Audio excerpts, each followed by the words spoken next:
all for you all. But in my mind, I already chose. Hello and welcome to episode 146 of Popcorn and Prosecco, a show that's all about talking about movies. I am Perri Nemiroff, and here are my co-hosts, Kristy Puchko and Angie Hahn. Hey, everybody. Hi.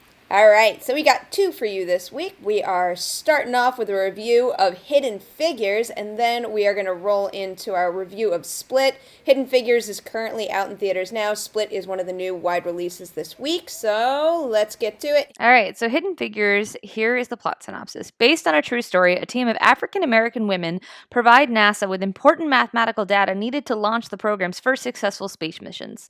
That sounds really boring. I understand that. It sounds like Homework the movie. But this movie is actually really wonderful and interesting, and something that I get very frustrated about this time of year is that we get inundated with biopics about white dudes because for some reason Hollywood thinks that we just can't get enough of stories of white guys overcoming adversity. And why that's so frustrating to me is because as someone who's done a lot of writing about overlooked stories in history, there are stories of people who are not white dudes that are really interesting, and this is one of them. This story in particular is the story of three women who all worked at NASA during the early days of the space mission: Katherine Johnson, Dorothy Vaughan, and Mary Jackson, and specifically the obstacles they faced because they were very intelligent women, but because of prejudices against women and against Black people, they had to hit all these things that are incredibly frustrating to watch as a modern audience and to see them knowing what they're doing and then just getting people being like, what do you think you're doing here? This is white minority area. It feels very frustrating, and to get to watch them be like, okay, what they think about me is stupid and wrong, and I'm going to persevere is something that it's just so inspiring to watch. And it's not one of those movies that treats racism like it's something that used to exist, which is also really helpful right now, frankly. But beyond that, it's a surprisingly upbeat story, despite the fact that it's dealing very in your face about what these women had to face with racism and sexism. Taraji P. Henson, Octavia Spencer, and Janelle Monáe are the stars of it, and they are just radiant and fun and wonderful, and you just want to know these women and hang out with them from the first 2 minutes in the movie, which is just them being late to work. The way they handle things, they instantly are people you feel like you know and you want to know more of. And I just want to throw in before we dive into it hardcore that how do we say his name? Mahershala Ali. Thank you. Mahershala Ali is in this briefly. From Moonlight, we love him. From Luke Cage, we love him. In this, he's a romantic love interest, and we super love him.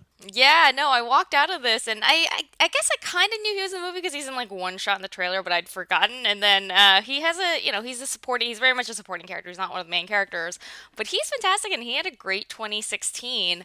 One of the other things that so as Kristy pointed out, one of the things that makes this movie unusual is that, hello, it's a movie about Black female NASA mathematicians in the 1960s. That already sounds really unusual, but another thing I liked about it is I feel like with a lot of these, biopics about brilliant people, they become stories about how these brilliant people are isolated or set apart by their brilliance or something like that. And one of the really great things about this movie is so much of it is driven by the relationships between these three women. So and they all have really great chemistry. They're just so fun together. I loved watching this movie that's about these characters really just supporting each other and lifting each other up and helping each other out. And it sounds silly, but it's just it's a movie that I walked out of with a bounce in my step. And I watched this a while ago, so it was when the the sting of election 2016 was even fresher than it is now. And this was a movie that I went in being I don't know if this is just going to depress me because it's going to make me think, it's going to make me feel like this isn't the world we live in anymore. But it had the opposite effect. It felt like watching a superhero movie or something where you come out being yeah, I can kick ass, they kicked ass and I can do it too. So I love this movie. Yeah, I've seen some people complain about that spin on the movie that, it's so predictable, you know exactly where it's going to go. And I'm not going to try to, refute that and say anything in this movie plot-wise. You really surprised me. I knew how it was going to work out for them in the end. Right, because we know he goes to space. Well, yeah, that also seems like a really dumb thing to say about a history movie. Right. Yeah, Sorry, well, sorry. that also didn't really even matter to me because what made the movie so special was the fun, upbeat vibe to it that is done in a way that never lessens the severity and the importance of what they're struggling to overcome.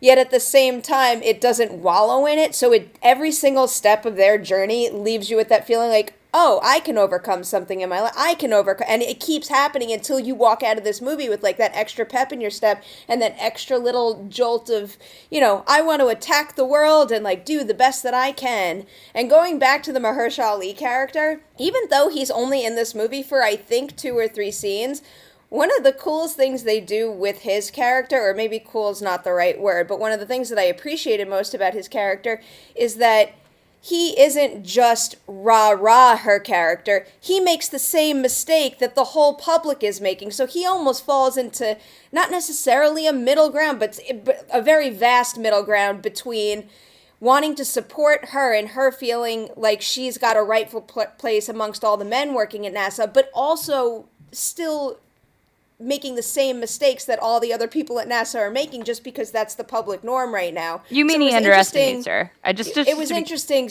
Well, he was just repeating what we've heard other characters say, where he just makes an assumption about her. Right. And it's nice watching her kind of prove him wrong also, in addition to proving more extreme versions of that wrong, like the Jim Parsons character. And he was really the only problem I had with the movie. His interactions with Taraji P. Henson, I think they had their successful moments. He's the only one that felt too one note to me, where he was kind of playing the same beat over and over, where if there was just like a little more nuance to his character, I think their back and forths would have been a little more interesting. But, she is just so radiant and fun to watch that it didn't really matter. That none of this ever took me out of the movie, but that's the one area that I kind of wish they had changed a little bit. I think it maybe comes from like they need her to be pushing against someone, and it seems like instead of having her talk to many different characters, they decided to just kind of have Jim Parsons be the stand-in for like everything that's wrong at NASA and everything that's wrong about the assumptions people are making about her. But even he gets a little bit of an arc, not to be like super spoilery, but he does like kind of they work together for a while, and he does kind of their relationship does kind of evolve as the movie goes on. I guess what I'm saying about his character, it's like he's only there kind of to serve her journey, whereas we know nothing about him as a person. But I think you need to consider him in the kind of background of the other representations of racism, because there's also Kirsten Dunst who pops in, and she's not as like overtly racist as the Jim Parsons character, but she still is really condescending and shitty. And so I think it's supposed to show kind of the spectrum that you get in racism. I guess, but the comparison for me there is that, like, she at least kind of kept me on my toes. It's every interaction she had with Octavia Spencer's character. Like, I knew what she was doing, but I never knew how it was going to come across. And it did feel like almost like an equal battle between the two of them, where I kept thinking, oh, she's going to win her. She's going to win. No. I get what you're saying, but I also feel like in this movie that's about like how black women overcame, I don't want more screen time spent on like justifying a white guy's position. Like, I get what you're saying, but I don't want any more time with Jim Parsons. I don't really care that he's kind of one note. But what I thought was so interesting about this film is that it doesn't just talk about, like, look how talented these women are.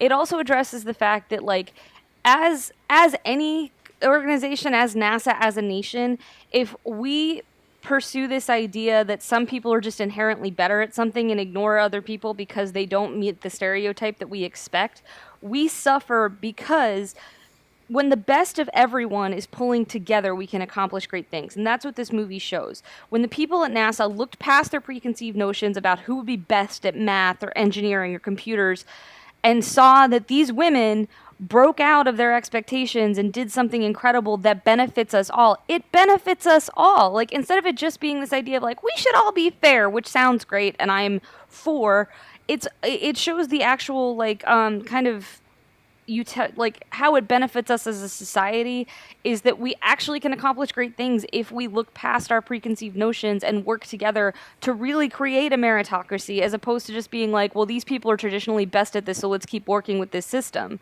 Like, these women went out of their way to get better at their jobs and like went out of their way to learn technology that was something most of us didn't even understood existed. And like, if we can, it was really inspiring to see not just their perseverance, but to see how their perseverance didn't just benefit them, but benefited all of us, whether or not we were fucking ready to hear them. And I think that that's a lesson we could really stand to hear right now. And what's really exciting, we're reviewing this after the movie has been out 2 weeks because things have been crazy around us lately. But this movie was top of the box office 2 weeks in a row, which is thrilling because it proves that people want to see stories like this, because we keep hearing all this lip service to how, like, only white dudes sell movies, and that's fucking untrue. Ben Affleck and Mark Wahlberg got trounced this weekend at the box office by this movie. So, like, amazing for Octavia Spencer and Taraji P. Henson and Janelle Monáe.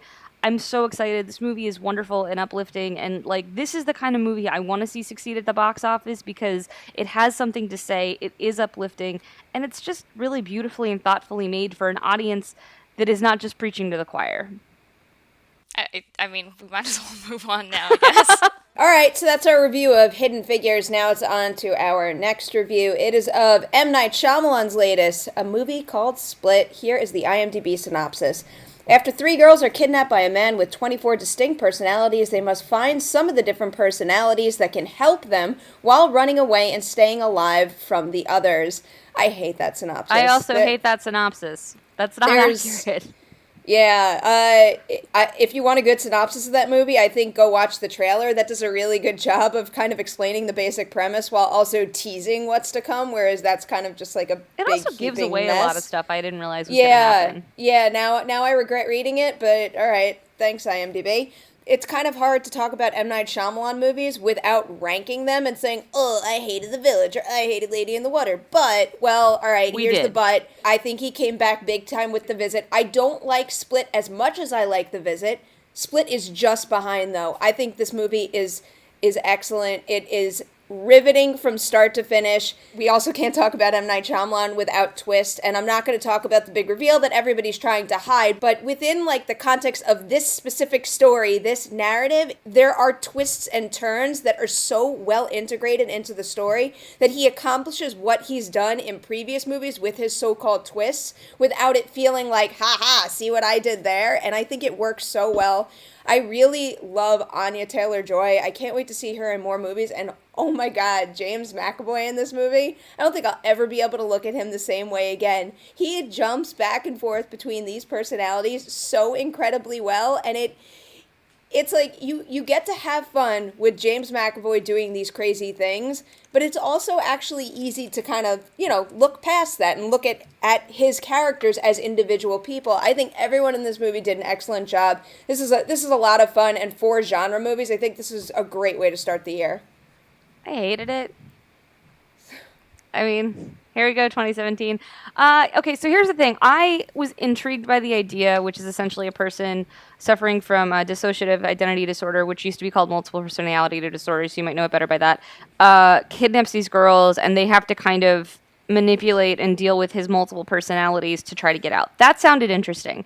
But in the wake of movies that are escape movies that were really interesting, like Room or Green Room or even Don't Breathe, which I was less a fan of, this just doesn't have any of that kind of build or arc. Like the girls basically are like, there's a door out there, we should get out the door, and then they can't, and then they're like, oh, maybe we should find some other, and it's like there's no system. It's just every time they see an open area, they run for it, and the film doesn't set up any kind of sense of geography where you feel like you're in your head, you're tracking. Like in Green Room, it was like they tried this thing, and then they tried this thing, and you were kind of following along being like, oh, I would try this next, and then seeing whether it succeeds or fails. In Split, and this is not a spoiler because no one fucking cares, but in Split, there's like a vase in the bathroom that's made of glass, like, and it's holding a little flower, and I saw that and I thought, oh, they'll use that, break it, weapon, that'll help. No, it has no relevance. It's just a fucking vase in a room for no reason. So, like, the set has no fucking relevance. And that's how I had the exact opposite feeling to that. I thought M. Night Shyamalan did a great job directing for the sake of geography, where you start the movie trapped in that room with them, and then the more you learn about James McAvoy and all of his different personalities, the bigger the space becomes, until by the time, the movie reaches its climax, you do know kind of the game board there. You know where they can go. And in terms of their decision making, I actually looked at that a lot like I did Green Room, where what else would you have done you were The frantic first and idea. Their first idea is that they should ambush him, and they never try it. Well, the point of that also is to show the difference between Anya Taylor-Joy's character and the other two, and just their unique dynamic and how they have to work together to get out of there. That's the whole point, is to almost build on her character. That's not what happens. The whole movie, two girls try to work together, and Anya just sits there going, I don't know, Well, I'm going to go into a flashback again. And the flashbacks, I'm not going to get into what they are specifically, but the reveal is so fucking trite in Lifetime movie. Like, I was so angry at how clever this movie thinks it is and how little it actually pays off. Characters make decisions that completely backtrack on what they said earlier. There's like huge plot holes where, like, at one point, the good alters are like sending emails to someone to try to get help, but instead of fucking saying what's going on, they're just like, we need help. And then they're like, oh, what kind of help do you need? And it never fucking works. Just say what's happening. Say, call the fucking police. Like, there's just plot holes that big that you could drive a fucking semi-truck through that they just ignore. Like, this movie made me so frustrated. And then on top of that, I find it kind of gross because ultimately you're taking a real mental illness, which is DID, and you're acting like it's something people should be afraid of, which is pretty fucked up because statistically, mentally ill people are way more likely to be victims of violent crimes than the perpetrators of them.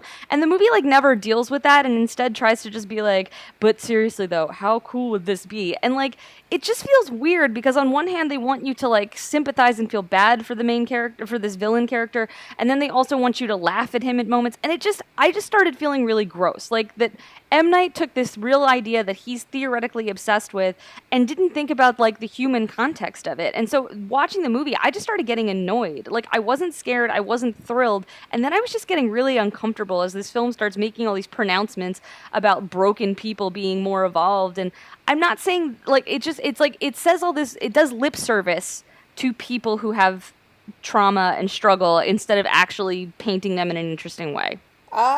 Yeah, I guess. I didn't really connect the dots like that. I watched it and I was scared. I was thrilled. I will say that those flashbacks didn't work for me either. And if anything kind of rubbed me the wrong way, it was that. It kept taking me out of the story and I didn't like what it was trying to reveal. I didn't even think it was necessary. But overall, I thought the multiple personality thing worked incredibly well. And without getting into spoilers, I liked where it ended up quite a bit, where it kept me guessing for 3/4 of the movie, and then when it gets to the point where it answers the question that you've been wondering what the answer is to for the entire thing, I was incredibly satisfied by it, and I think it's largely because of McAvoy's performance. I think it's largely because of how the movie was shot.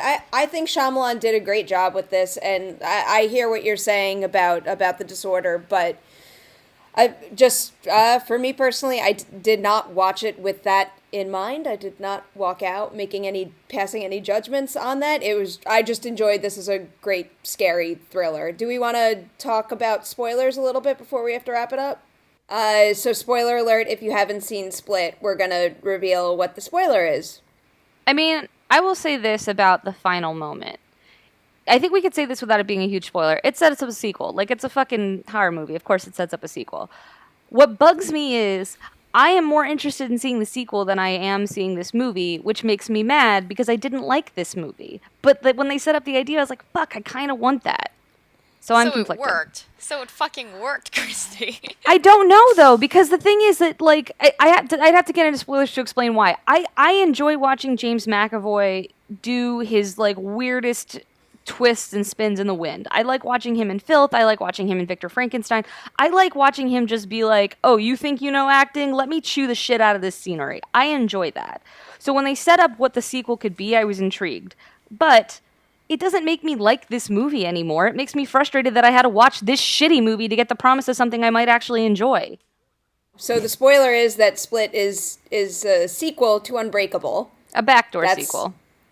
Oh, all right, a backdoor sequel. So that's what it is. It's something that happens at the very end of the movie after this story concludes, and it is revealed that Bruce Willis is sitting there. They hear the story, and someone says, "Oh, that reminds me of something," and then, look, it's Bruce Willis. That's what it is. I like Unbreakable. I don't love Unbreakable. So as a big reveal where an entire audience around me gasped and said, holy shit, that's incredible, I was just like, meh, Like, okay. I can see it. It works well enough. I didn't really care. And the fact that we walked out of the theater and everybody in the group that I was with was so busy talking about that and not the movie we had just watched bothered me a little. Eventually they stopped talking about it and they started talking about the movie because the group I was with did like the movie. But I wanted to talk about Split, not about the Unbreakable connection to Split. So that was the only thing about it that rubbed me the wrong way. Maybe I should just go watch Unbreakable again and it'll make me more excited about it. I don't know, but I did watch Unbreakable again. I didn't It's really still okay. care. I didn't really care all that much about the twist. The twist that I'm talking about in the movie, Angie, I'm sorry, that I did really like is the implication that one of his distinct personalities could have like a supernatural quality to it. And It's I not thought, even an implication. Like, they say that like 10 minutes in. well, yeah, but then it's, it's a guessing game. Is it really like that? Does it not exist? I thought that played out really well, and that's one of the guessing games throughout the movie that kind of kept me on the edge of my seat. It's like, when was this personality going to break out? What was that personality going to be capable of? And what I ended up getting at the end of the movie, I found really satisfying. That was like, I guess, the M. Night twist of sorts that I thought worked really, really well within this story without feeling like an overt in-your-face twist where it built upon everything we had seen happen prior. I mean, I guess, I don't know. They set it up, and even in the trailers now, I wasn't especially impressed with it. And I'm just generally disappointed in this movie. I don't know. I would say skip it, frankly. Hidden Figures is out. You should watch Hidden Figures. Fuck, Monster Trucks is more fun than this movie. I'm not even joking. You can go find my Monster Trucks review. I genuinely like that movie. This movie I thought was annoying and bad. All right, well, I think you should see both Hidden Figures, and then after you should see Split, because I like them both. Are we saying that Popcorn and Prosecco is split on Split? Da-da-da-da-da-da. All right, with that is a wrap on episode 146 of Popcorn and Prosecco. You guys know where to find us. We are on iTunes, where you can rate, comment, and subscribe. We have our website, popcornprosecco.com. We are on Twitter, @popcornprosecco. Please like us on Facebook as well, and then all three of us are all over the internet. Angie, you want to go first? Sure, you can find me on Twitter @AJHAN, and I write for slashfilm.com. I'm headed to the Sundance Film Festival, so keep an eye out on both those in both those places for my dispatches from the festival. Jealous. Kristy, you want to go? Sure. I can be found on Twitter @Kristy Puchko. It's KRISTYPUCHKO, and I write all over the web, so you can find my career highlights collected at decadentcriminals.com. And you can catch me on Twitter and Instagram @Nemiroff. I write for Collider.com. I'm on the Collider Videos YouTube channel. And with that, that's a wrap on this episode. Thank you guys so much for listening, and we will see you next week.